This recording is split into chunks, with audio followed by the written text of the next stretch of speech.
Asia কাপে গুরুত্বপূর্ণ টুর্নামেন্টের হাই ভোল্টেজ ম্যাচে পাকিস্তানের চরম ব্যাটিং বিপর্যয়। চিরপ্রতিদ্বন্দ্বী ভারতের বিপক্ষে টসে জিতে ব্যাটিংয়ে নেমে বিপদে পড়ে যায় পাকিস্তান।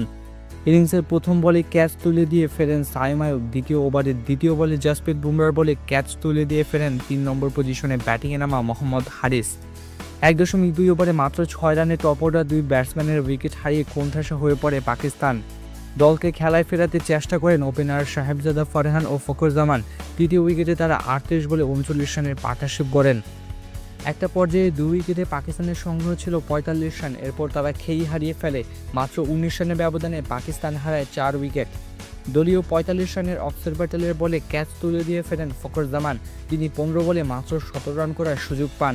পঞ্চম ব্যাটসম্যান হিসেবে ব্যাটিংয়ে নেমে অক্সর প্যাটেলের দ্বিতীয় শিকারে পরিণত হন পাকিস্তানের অধিনায়ক আগা সালমান। তিনি 12 বলে 3 রান করে ফেরেন। 4 উইকেটে পাকিস্তানের সংগ্রহ ছিল 64 রান। এরপর আর কোনো রান যোগ হওয়ার আগেই সাজ করে ফেরেন হাসান নওয়াজ ও মোহাম্মদ নওয়াজ।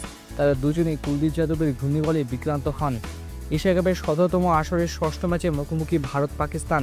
চিরপ্রতিদ্বন্দ্বীর এই রোমাঞ্চকর লড়াইয়ে টসে জিতে প্রথমে ব্যাট করার সিদ্ধান্ত নিল পাকিস্তান।